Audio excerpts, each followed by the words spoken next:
The third question in this week's series is, how do I manage COVID burnout? And I take this one really sensitively because I get a chance to meet with a lot of people, see what they're going through and what they're experiencing.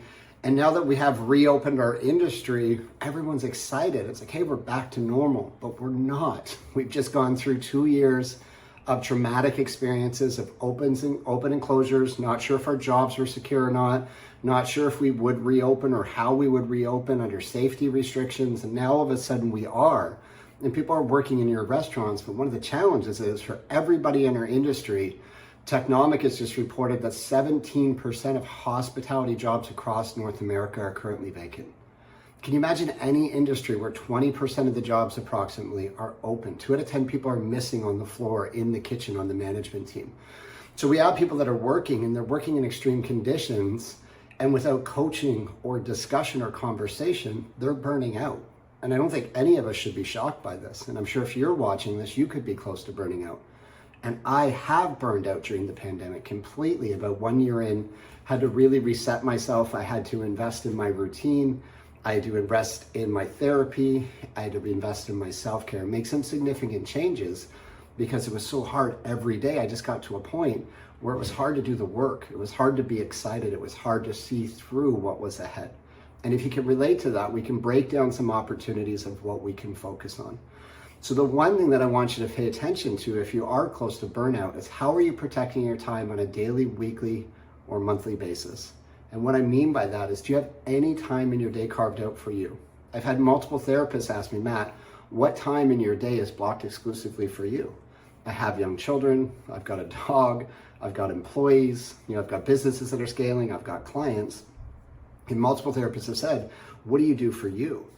And actually 2 of them even laughed at me, which kind of embarrassing because they didn't know each other, but they must have seen a common pattern that all of a sudden I got it and said, hey, I've got to pay attention to this. So the first thing that I have to do is I block time on a daily basis for me. So I block time in the morning. I protected time in the morning for me to do some reading, to really reset my days where everything else is blocked out. I also have daily time for my self-care. What I find when I take care of myself, I'm able to really focus. And what I mean in my self-care, when I do a workout, it makes me have an investment in my body first before I invest in anybody else. And that's been really powerful for me after years of neglect. The other thing that I do for my daily self-care is cold showers. If you want to look up Wim Hof on YouTube, you'll find some incredible videos and a lot of science behind the power and benefit of cold showers to relieve stress, reduce your heartbeat, and the impact that that has on you every hour and every week. It's had a remarkable impact on me. So those are daily things that you can do. But the other piece that you need to do is focus on what brings you happiness and joy. I'm not somebody who believes in balance. I'm not looking for necessarily joy on a daily basis in every task that I do, but I am looking for joy daily. I'm looking for experiences weekly that help me recharge and remind me of how much I love my kids, why I work so hard for them, why I work so hard for myself, how much I love my team and the people that I work around. But the key thing is, what brings you joy, and are you allocating time in your day and your week of what that might look like? So I was working with a chef recently, and what they said was what joy looked like for them was touching food. They worked their way up the ranks. They were now a senior executive chef in an expanding restaurant group. They said they haven't been creative or touched food, in their word, in months. So what they had to do was build into their weeks and into their days time to touch food. And that's just something I think we get all of examples. What brings you joy, and how can you build it into your week? Maybe not your day, but your week. Be selfish, right? We're not just at here of service of others. We want to do things that we love. We spend more time at work than we do with our friends and family. And the last thing that we want to do is, in our team, in our businesses, in our companies, my partner and I, James, have a very focused attention on ensuring that we all get time off. 2 weeks from now, I have a week off. And the conversation we had this past week was, no matter what Matt chooses to do, no meetings. We're going to protect his calendar. No reach outs unless it's an emergency. Nothing. We just had this meeting because what I'll do is I'll want to respond back to work. It's my pattern. We know this as a team. So to prevent burnout, they're actually protecting me. So I think that this happens intentionally by design. So you have to have a conversation around routine on a daily basis, focusing on what you love, and ensuring that you get some time to reset and recharge. And people say, how do I do that when I'm short 20% of my staff? I get it, but we can still find minutes.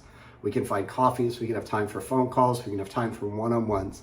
No matter the scenario that you're in right now, Protecting minutes of the day can help you avoid burnout. But I think what helps us avoid it most is creating the awareness that it's there, that many of us are experiencing it. If we continue to repeat the same patterns, we'll get the same results. If we want to avoid burnout, we have to try new things. And I encourage you not to do what I did, which was get to a point of absolute burnout where I had to fully break things down and reset. I was just absolutely, utterly exhausted. And I know what that feels like. And as somebody who struggles with anxiety, depression, I know where that can lead. So I'm just more aware now. And we are in a healthier state. We are reopened. We can redesign differently. We don't have to go back to those hours that we were doing before.